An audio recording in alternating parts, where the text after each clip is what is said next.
10h09, já aqui conosco, não é? O doutor Fábio Schutz, abrindo aqui o Plantão Médico Bandeirantes de hoje. Tudo bem, doutor? Como vai? Seja muito bem-vindo, prazer enorme, bom dia. Bom dia, Danilo, é um prazer estar aqui com vocês. Muito bom dia para todos vocês e toda a audiência.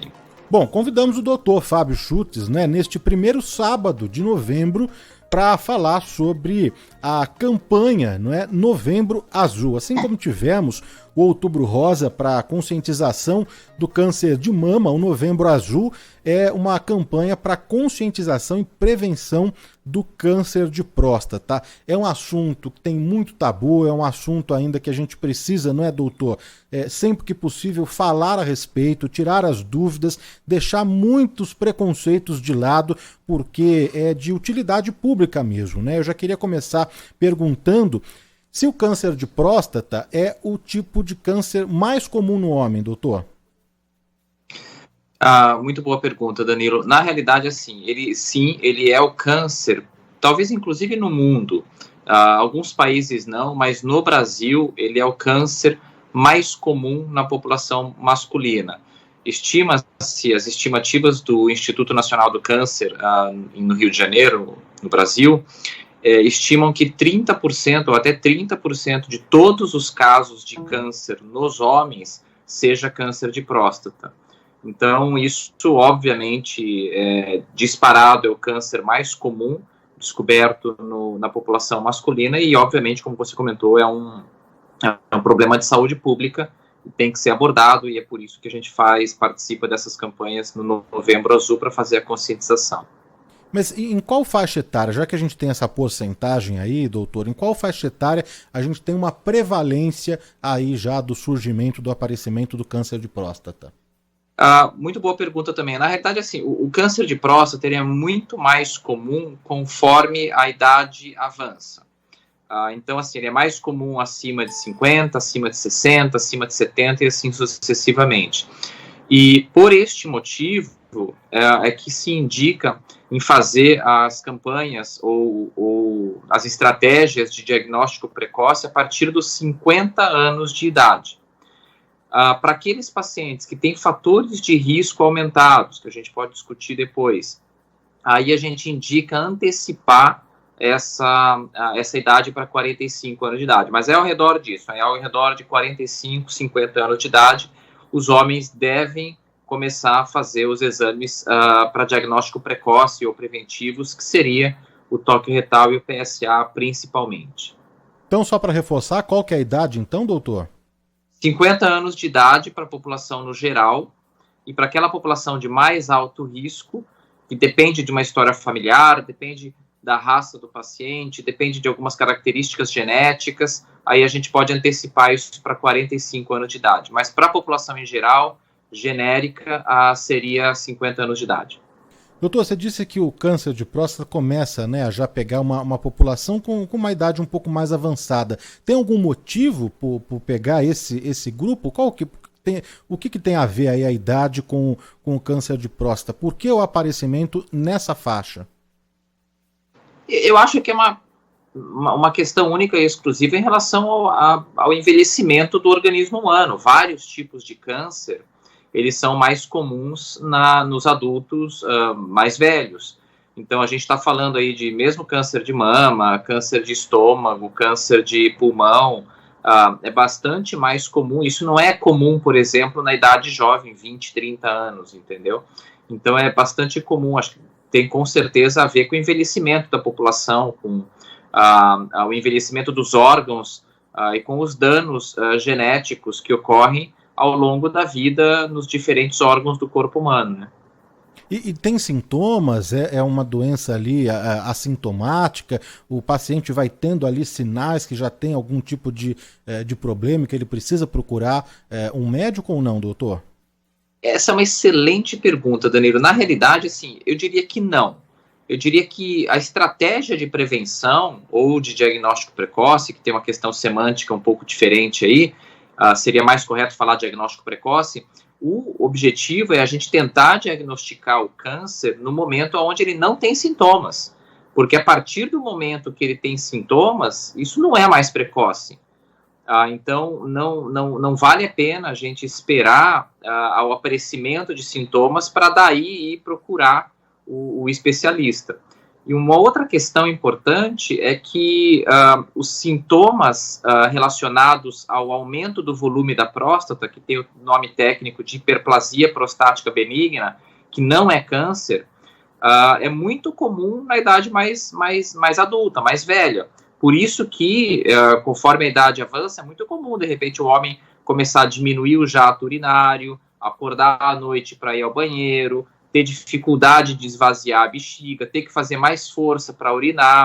Esses sintomas não são de câncer de próstata. Eles podem até estar associados com câncer de próstata, mas na vasta maioria dos pacientes, isso é relacionado ao aumento benigno da próstata, hiperplasia prostática benigna. Então, a gente tem todos nós, de repente, conhecemos algum avô ou algum senhor de mais idade, onde ele acorda, sei lá, 1, 2, 3 vezes à noite para ir ao banheiro. Isso não é incomum. E isso tem a ver, muitas vezes, com o aumento benigno da próstata. Então, o câncer de próstata, que é a situação mais dramática e mais grave, que eventualmente pode levar o paciente a óbito, na realidade, ele é um tumor mais silencioso. Porque uma coisa interessante é que ele pega a cápsula da próstata, via de regra. Então, a cápsula da próstata que não causa muitos sintomas de obstrução urinária.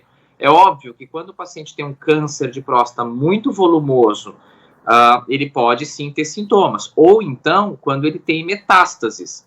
Por exemplo, é muito comum o câncer de próstata gerar metástases para os ossos. Ele tem uma predileção para ir para os ossos. E aí pode causar dores ósseas nos pacientes. Então, às vezes, acontece do paciente ser subdiagnosticado, ele tem uma dor crônica na coluna ou no quadril, e essa dor vai piorando, vai crescendo, e aí todo mundo, de repente, acha que é uma dor relacionada à idade, ou de uma artrose, ou de um problema de coluna, e aí, de repente, quando vai ver, na realidade é um câncer de próstata metastático para a coluna. Então, obviamente, a gente não quer que chegue nessa situação, porque a partir do momento que tem metástase, aí a situação complica bastante. Então, o objetivo de todas essas campanhas, ou da conscientização do Novembro Azul, é tentar conscientizar a população para fazer os exames de rastreamento para o diagnóstico precoce, para poder diagnosticar o câncer num estágio bastante precoce, onde ele não tem sintomas e onde as chances de cura são muito maiores. Porque quanto mais avançado é o câncer, a chance de cura cai bastante. Estamos conversando aqui na Rádio Bandeirantes com o Dr. Fábio Schutz, que é oncologista, e participando aqui do Plantão Médico Bandeirantes de hoje, falando sobre o Novembro Azul, não é? Sobre o câncer de próstata, esclarecendo, né? Prestando serviço aqui para os nossos ouvintes. Já tem muita gente mandando mensagens, viu, doutor? O Reinaldo Dias, Jocelino dos Santos de Paulo, Divino Moreiro, a Ana Maria Moraes acompanhando a gente em Santos, Jairo Melo, Carlos Lourenço. A gente vai repassar todas essas questões, as dúvidas aqui para o doutor Fábio Schutz, não é? Esclarecer mesmo, porque é um assunto importante mesmo. Mas queria perguntar também aqui, doutor, o tal falado, né, exame de toque, ele é uma das formas de se fazer o diagnóstico, é o último recurso, é o principal recurso, como que é, doutor? Essa é uma excelente pergunta e, na verdade, talvez talvez um dos grandes tabus, né? O exame de toque retal nada mais é do que faz parte do exame físico, assim como, de repente, você vai no médico, você tira a sua camisa, você é examinado pelo médico, é um simples exame de toque retal que a gente tem o objetivo de tentar palpar a próstata e tentar ver se na próstata tem alguma lesão nodular suspeita de algum tumor de próstata. E ele, neste sentido, que depende única e exclusivamente do exame físico, é uma coisa que depende do médico, ele é muito barato, ele é muito rápido, ele dura segundos. Então, ninguém vai deixar de ser homem, vamos dizer assim, que esse talvez seja o grande tabu, por conta disso daí. Então, esse é um grande tabu, na realidade, mas assim, ele faz parte do exame físico.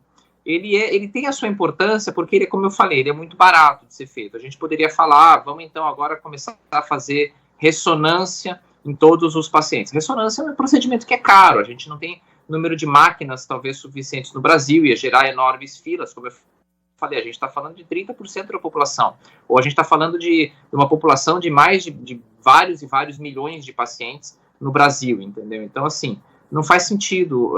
A ressonância, ela tem a sua validade, ela é utilizada, vários pacientes precisam fazer ressonância, mas o toque retal, ele tem o seu valor nesse sentido.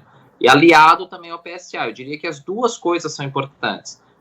Tanto o PSA é um exame de sangue também, ele é um exame relativamente barato, é um exame mais invasivo, se a gente considerar em relação ao toque retal, porque o toque retal não causa nenhum trauma físico no paciente, a não ser o leve incômodo durante o exame, mas o exame de PSA é um exame de sangue, então o paciente tem que ir no laboratório, tem que coletar o exame de sangue, demora alguns dias para ficar pronto, e aí ele tem que ser interpretado pelo médico. Então, via de regra, você foi no médico, o médico pediu o exame, aí você tem que mandar o exame para o médico ou voltar numa consulta com o médico para daí ter o seu exame de PSA interpretado.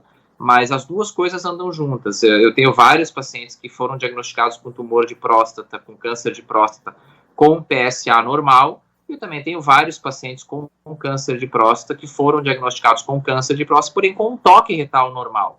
Então, as duas coisas, eu diria que andam juntas, as duas coisas são importantes, tanto a dosagem do PSA quanto a realização do toque retal. Isso é um exame que tem um leve incômodo, mas ele não causa nenhum tipo de trauma para o paciente, nenhum outro problema de saúde maior para o paciente.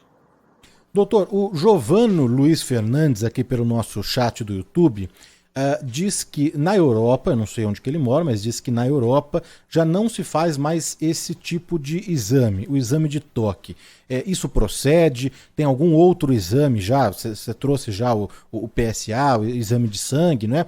Mas é isso mesmo? O exame de toque já está ficando aí em desuso? Tem outras coisas surgindo ou o ouvinte está equivocado, doutor? Eu confesso que eu desconheço essa informação. Eu acho que eventualmente essa informação ela vem mais, talvez, porque a própria ressonância de próstata ela está ganhando bastante espaço. Então, assim, talvez nos países mais desenvolvidos eles estejam fazendo mais, talvez, ressonância e deixando o toque retal um pouco mais para trás. Mas, assim, como eu falei, eu acho que se a gente parar para pensar do ponto de vista de custo-efetividade ou custo-eficácia, facilidade da realização do exame e não faz sentido você deixar de fazer o toque retal. Então, eu imagino que essa informação não esteja 100% correta, porque eu participo de vários congressos, inclusive internacionais, e várias discussões e políticas públicas de saúde, aonde o toque retal sempre faz parte. Se a gente for ver os guidelines internacionais, ou europeus, ou americanos, o toque retal faz parte, né? Porque, como eu falei, é um exame barato, faz parte do exame físico, dura questão de segundos, então não faz sentido abolir o toque retal. Eu diria que, na verdade, o toque retal sozinho, eu diria que ele é bastante precário, tá? Então, eu não sei se nesse sentido que o ouvinte, eu não me recordo o nome dele agora, estava comentando em relação a isso. Então, o toque retal sozinho, como estratégia de diagnóstico precoce, não deve ser feito, porque sozinho eu diria que a gente vai perder de diagnosticar muitos cânceres de próstata. E se a gente colocar numa balança da importância de um versus o outro, vamos dizer, qual que é o mais importante, o PSA ou o toque retal? Aí eu concordo que, sem dúvida, o PSA ele tem uma importância maior, porque é um exame que ele tem um detalhamento maior, a gente consegue ver alterações no exame do PSA melhores, e ele não é tão subjetivo, porque o toque retal ele é subjetivo, depende do médico que faz, depende da experiência do médico, do grau de detalhamento que o médico está fazendo, e também aquilo que eu comentei, o objetivo da estratégia de rastreamento é a gente tentar diagnosticar o câncer de próstata num estágio precoce. Então, muitas vezes, eu diria que, teoricamente, é mais comum a gente diagnosticar um câncer de próstata só com o PSA alterado do que só com o toque retal alterado. Então, não sei se talvez isso explique um pouco esse conceito que o ouvinte estava falando. Doutor, eu trago aqui mais duas, uma pergunta, uma dúvida e um relato também aqui dos nossos ouvintes. O João Celeste pergunta: doutor, o paciente não pode ele mesmo fazer o autotoque da próstata seguindo alguma orientação médica? E eu aproveito aqui para trazer o relato da Kátia Martins, a nossa ouvinte, que ela falou assim: ainda bem que nós mulheres temos o nosso autoexame, né, se referindo ali ao exame ali de mama, né, que a gente trouxe aqui no mês passado, o Outubro Rosa, e ela falou então do autoexame, não é? Dá pra gente comparar uma coisa com a outra ou não, doutor?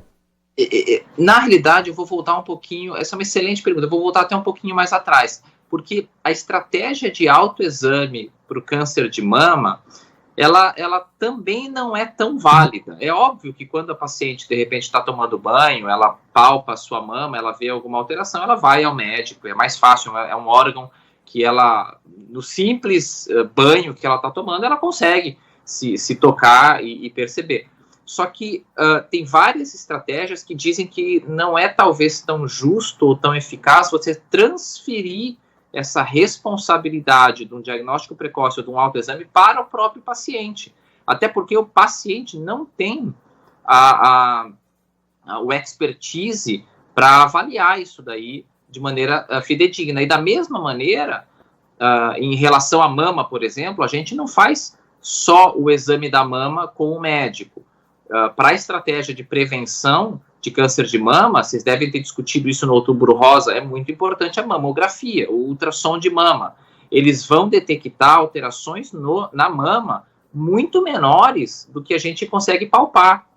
Então, a gente, salvo engano, eu não faço muito tratamento de câncer de mama, mas, salvo engano, eu acho que não é advogado fazer estratégias de autoexame da mama com o intuito de fazer o diagnóstico precoce. É óbvio que é comum, a paciente de repente está tomando, sente um nódulo, ela vai no médico. Isso é meio que natural. Mas a gente não faz campanhas de autoexame de câncer de mama para o diagnóstico, porque o mais importante acaba sendo, de fato, a mamografia, ultrassom de mama. Em relação à próstata, é a mesma coisa. O paciente, e obviamente por ser um órgão interno, e por ser um exame um pouco mais invasivo, quando a gente compara com o autoexame da mama, o paciente não vai ter, com todo respeito, nenhuma experiência para saber se aquela alteração que ele está sentindo na próstata dele, se ele conseguir identificar a próstata dele no toque retal. Então, não existe essa estratégia. Eu desconheço qualquer país que faça estratégias de autoexame de câncer de próstata. Doutor, o paciente sabendo do histórico familiar, né? E aí a gente já desce, né, uma idade aí para procurar mesmo o médico e fazer os exames preventivos. Mas o paciente sabendo desse histórico familiar, existe alguma forma de prevenir ou não? Então, quando a gente fala a palavra prevenção, Danilo, por exemplo, a gente pode dizer prevenção, eu quero fazer alguma estratégia para impedir que o câncer surja. Isso não existe muito bem estabelecido. Se tentou fazer várias estratégias de uso de remédios para tentar diminuir a incidência do câncer de próstata.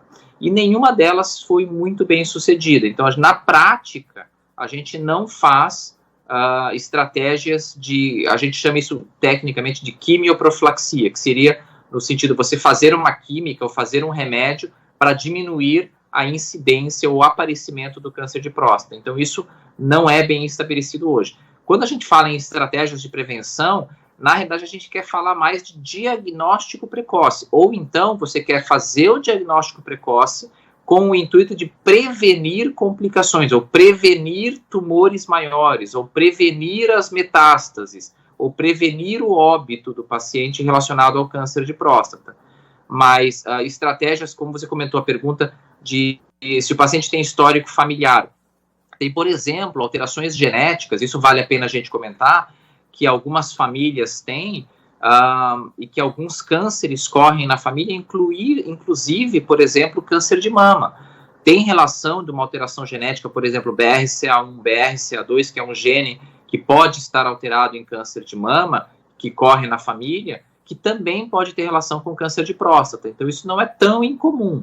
Cerca de 10 a 20% dos cânceres de próstata têm alterações genéticas familiares, que podem ser familiares. Mas não existe, por exemplo, diferente da mama, onde tem algumas estratégias que as pessoas ainda discutem nos congressos ou com especialistas, de você fazer a cirurgia preventiva da mama. Por exemplo, algumas mulheres, a Angelina Jolie é um caso célebre, que todo mundo sabe, não é nada confidencial, mas ela fez cirurgia da mama porque ela tinha uma alteração genética na mama e ela resolveu tirar as mamas preventivamente. Isso, para a próstata, não existe. A gente não faz cirurgia preventiva da próstata.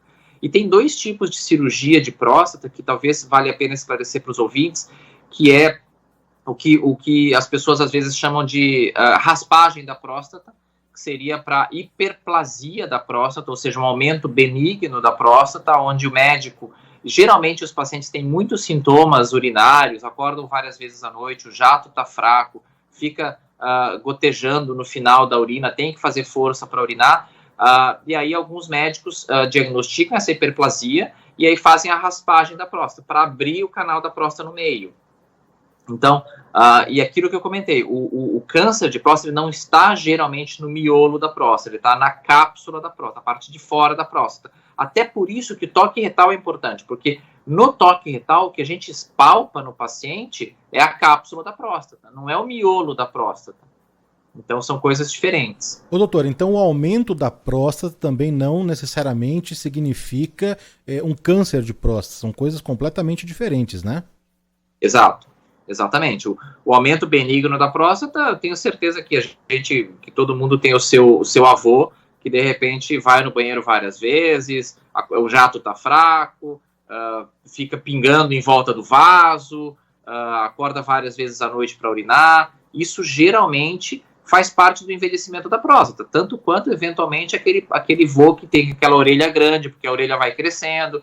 Então a próstata ela vai crescendo conforme a idade. Então, a hiperplasia prostática, ela é muito comum com o avançar da idade. E isso não é o câncer, né? Olha, tem muitos ouvintes aqui participando conosco, o Nogueira, o Lopes, o Vladimir Luquezzi.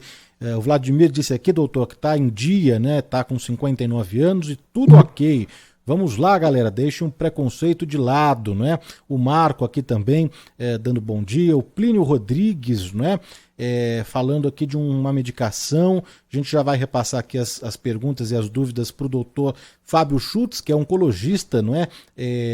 Clínico da Beneficência Portuguesa, hoje participando aqui conosco do Bom do Melhor para falar sobre o Novembro Azul, não é? E a prevenção, a conscientização aí do câncer de próstata. A Kátia Martins, o Sérgio Vicentim, Ézio Pedrosa, Patrícia Cavalcante, o Gutenberg Oliveira, o Ronaldo.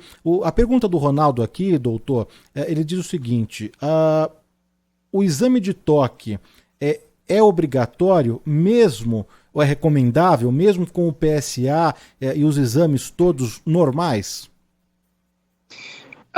Essa é uma excelente pergunta. Aquilo que eu comentei, cerca de 20%, não é a maioria, eu concordo, mas cerca de 20% dos casos de câncer de próstata, eles têm o PSA normal e o toque retal alterado. E, na realidade, o interessante de se falar é que esses podem, inclusive, ser os piores cânceres, que talvez não vou entrar muito em detalhe aqui, mas tem os cânceres mais indiferenciados, que a gente chama, mais agressivos, eles, por vezes, podem ter o valor do PSA relativamente normal e o toque retal já alterado. Então, é aquilo que eu comentei anteriormente, se eu for pesar na balança, o que é mais importante? Se o paciente, eventualmente, se nega terminantemente a fazer o toque retal, a gente vai continuar fazendo o exame de PSA, porque o exame de PSA, obviamente, tem o seu valor também, mesmo sem o toque retal. Então, talvez respondendo a pergunta, é absolutamente obrigatório? Eu vou dizer que não. O paciente, ele é dono de si. Ele está, entre aspas, se ele toma essa decisão, ele está, entre aspas, assumindo o risco de, eventualmente, falhar um pouco no diagnóstico precoce do câncer de próstata. Mas a gente vai continuar tratando o paciente da mesma maneira, oferecendo os exames de PSA. Eventualmente, se o paciente tiver acesso a fazer a ressonância de próstata, ela também está ganhando bastante valor recentemente. É difícil a gente ainda recomendar a ressonância de próstata para todo mundo por uma questão de saúde pública, né, e custo-efetividade. A ressonância é um exame muito mais caro, então a gente não tem estratégias de realização de ressonância para todos os pacientes, né.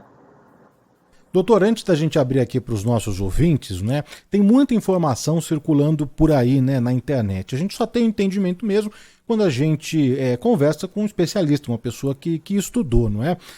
Dito isso, eu queria saber se é verdade ou mentira que o tamanho do dedo indicador ele revela o risco de câncer de próstata. Isso procede, doutor? Danilo, eu não sei onde é que os seus ouvintes estão achando essas coisas. mas é verdade. É verdade?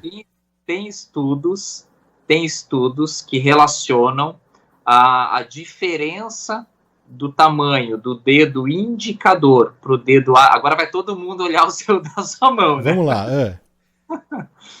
Mas a diferença do tamanho do dedo indicador para o dedo anelar pode significar um aumento do câncer, do risco de desenvolver o câncer de próstata. Ninguém sabe exatamente o motivo disso, mas os estudos realmente mostraram isso. Eu acho que é mais uma questão de curiosidade, mas especula-se que eventualmente isso tem a ver com a exposição a hormônios no período intraútero da nossa mãe.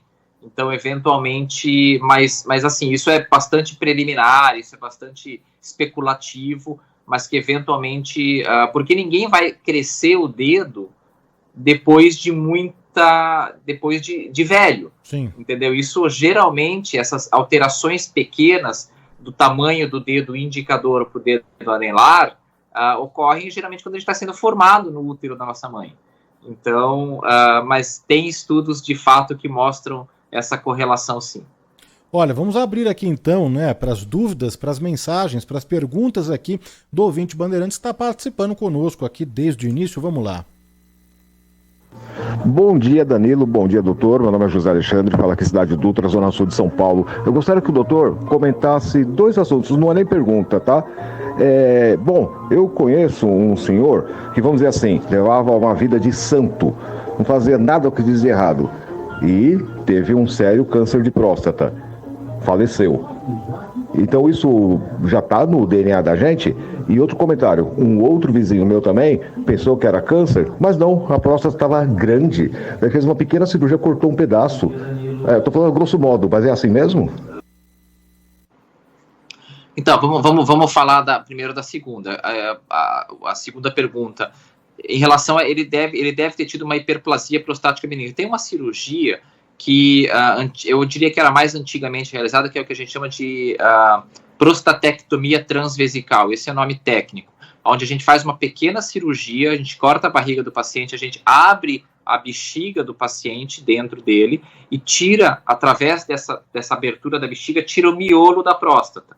Mas essa é uma cirurgia que não é tão realizada atualmente, então eu não sei se só que talvez antigamente era mais realizada, então, mas isso era feita única e exclusivamente para a hiperplasia da próstata ou o aumento benigno da próstata. E o motivo é aquilo que eu comentei, a hiperplasia ela ocorre geralmente no miolo da próstata, então a gente vai lá, abre a barriga, abre a bexiga e tira o miolo da próstata, a gente não mexe na cápsula da próstata. Quando a gente mexe, e aí aquilo que eu comentei, o câncer de próstata ele surge na cápsula de próstata via de regra, nada é 100%, medicina não é exata, mas ele surge predominantemente na cápsula da próstata, motivo pelo qual ele talvez dê poucos sintomas urinários, via de regra, e o motivo pelo qual o toque retal acaba sendo importante. Mas essa concomitância de diagnósticos é muito comum os pacientes, como assim, o câncer de próstata é mais comum em pacientes mais idosos, assim como a hiperplasia prostática benigna também é mais comum em idosos. Então, as duas coisas andam mais ou menos juntas, mas uma não leva a outra. Então, a hiperplasia, ela não causa o câncer. E assim por diante. A outra pergunta que você fez, que você comentou que o paciente era um santo, entre aspas, e sempre se cuidava, fazia tudo, e teve um câncer de próstata e veio a falecer do câncer de próstata. Isso, de fato, acontece. Acho que tem questões genéticas, tem questões familiares e tem questões que muito provavelmente a gente não entende. E esse, na realidade, é o objetivo de você fazer as estratégias de prevenção ou diagnóstico precoce. Na verdade, como eu falei, é o nome mais correto. Mas pode ocorrer. Eu tenho pacientes de 48 anos de idade que foram diagnosticados com câncer de próstata. Eu tenho pacientes o mais jovem que eu diagnostiquei foi 42 anos de idade. Entendeu? Então, são coisas incomuns, mas eu tenho alguns pacientes acima de 50, abaixo de 60 anos de idade. A maioria ainda acaba sendo acima de 60, 70 anos de idade. Mas tem alguns cânceres que são mais agressivos, tem alguns cânceres que são menos agressivos. Essa distinção, ela só vai conseguir ser feita pelo urologista ou pelo oncologista, porque exige conhecimento do valor do PSA, dos exames de imagem, do resultado da biópsia. Isso é uma coisa que talvez eu não tenha comentado também, porque o toque retal e o PSA sozinhos, eles não fazem o diagnóstico. Eles levam, na realidade, a suspeita do tumor e a indicação da realização da biópsia. E é só a biópsia da próstata que esse sim é um exame bem mais chato, porque é um exame que ele é invasivo, a gente faz, via de regra, a biópsia da próstata é feita com ultrassom transretal, ou seja, a gente coloca um probe pelo reto do paciente e através desse probe a gente tira pedacinhos da próstata perfurando o reto do paciente. Então é um exame que tem bem mais incômodo, geralmente é feito sob sedação ou sob anestesia, mas é só esse exame que tem a capacidade de diagnosticar o câncer de próstata. O PSA e o toque retal, eles levam à suspeita. Ou seja, olha, esse paciente está com PSA um pouco alterado, ou a gente tem várias ferramentas, tem relação de PSA livre sobre PSA total, tem a densidade do PSA, que é o valor do PSA dividido pelo tamanho estimado da próstata, que a gente consegue ver pelo ultrassom, ou pela ressonância, ou até mesmo pelo toque retal. Então, tem várias ferramentas que a gente acaba utilizando para tentar julgar se aquele paciente tem uma indicação maior ou menor de fazer a biópsia da próstata. A ressonância, hoje em dia, tem categorias, como a gente tem muito comum na mama, o paciente, eu só estou falando de evolução, na mama a gente faz a mamografia, está lá escrito BIRADS 1, BIRADS 2, BIRADS 3, que são aquelas categorizações da mamografia, de dizer qual que é o risco daquela mamografia ter alguma lesão suspeita ou não. Na ressonância de próstata, a gente também já está caminhando para isso, só que não é BIRADS, porque o BIRADS de B é de breast, mas na próstata é PIRADS, com P, que seria de prostate. Então, a gente também faz categorizações na ressonância de PIRADS 1, PIRADS 2, 3, 4, 5, para dizer se aquela alteração na próstata, vista na ressonância, é mais condizente com tumor de próstata ou não, e aí já leva à necessidade ou à indicação da realização da biópsia da próstata. Doutor, a gente tem aqui muitas mensagens, muitas dúvidas, a gente não vai conseguir, repassar todas elas aqui, mas vamos ver se a gente consegue atender pelo menos mais 3 ouvintes aqui que já mandaram mensagens de áudio que o Gabriel e a Aline separaram aqui. Vamos ouvir. Bom dia, Danilo. Eu sou o Gilberto Almeida, aqui do Jardim Universal, Zona Sul de São Paulo, e te parabenizo mais uma vez pela pauta do programa. Muito interessante, principalmente a nós homens. E a minha pergunta para o doutor é a seguinte: doutor, é verdade que o tratamento de câncer de próstata pode causar impotência? Um abraço, bom dia a todos. Bom, no interesse do tempo, eu vou tentar ser um pouco mais breve, mas sim, é verdade. O tratamento do câncer de próstata, ele pode sim piorar a potência do homem. Isso depende bastante de cada situação.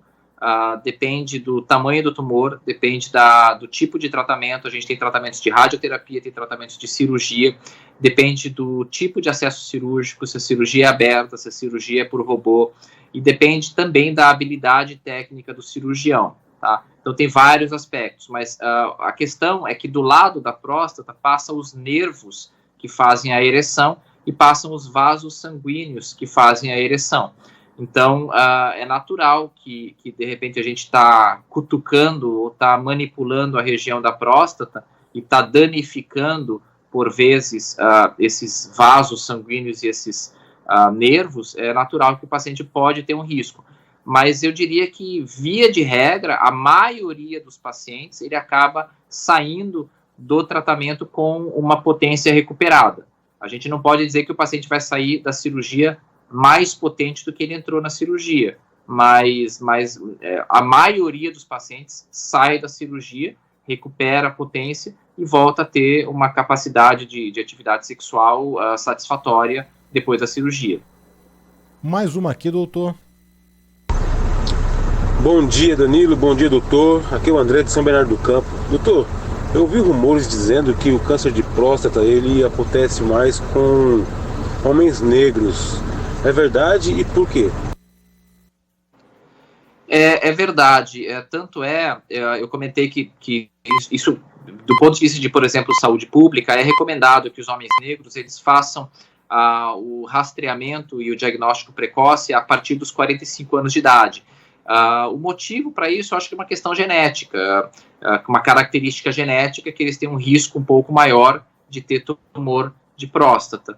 Então, recomenda-se que pacientes negros iniciem as estratégias de diagnóstico precoce a partir dos 45 anos de idade. Mais uma aqui, doutor. Bom dia, Arnaldo de São Paulo. Eu tive câncer de próstata e no meu toque retal não deu nada, estava limpo.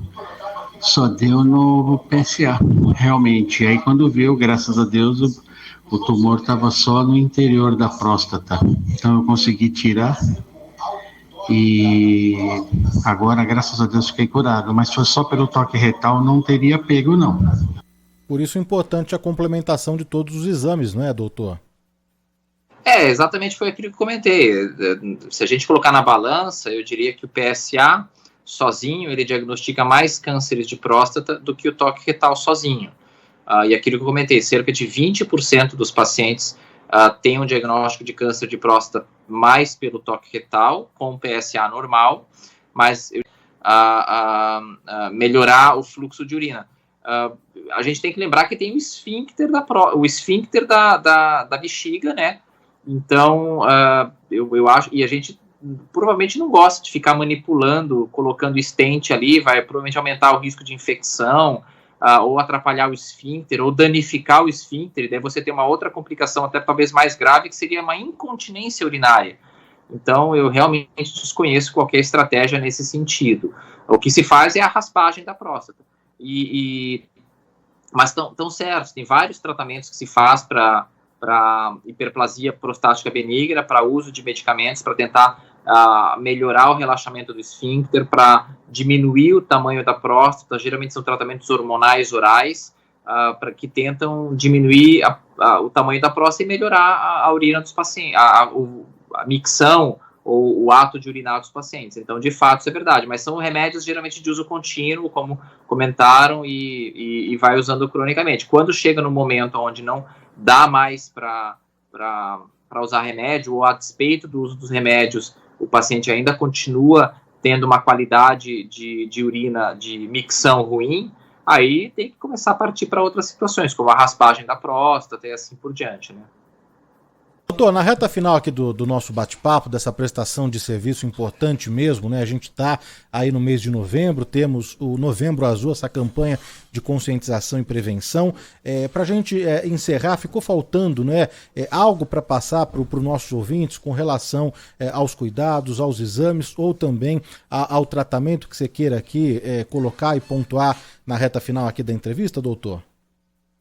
Não, acho que a única coisa que eu queria só pontuar, Danilo, que talvez a gente não falou muito, é o que perguntaram agora no final, dessa questão de impotência. E, de fato, assim, ela é uma preocupação relevante, a gente dá atenção, mas muitas vezes, quando você tem um câncer de próstata, você tem que tratar, não tem muita opção, porque o paciente ele vai ter um risco de morte ou de sofrimento, entendeu? Então, assim, e a gente, obviamente, faz o máximo possível para preservar a potência do paciente. E é como eu te falei, a maioria dos pacientes, felizmente, saem da cirurgia com uma potência satisfatória ou boa. É uma minoria que acaba ficando com uma impotência grave, que a gente chama, a ponto de não conseguir desempenhar uma atividade sexual ou ter ereção para ter atividade sexual.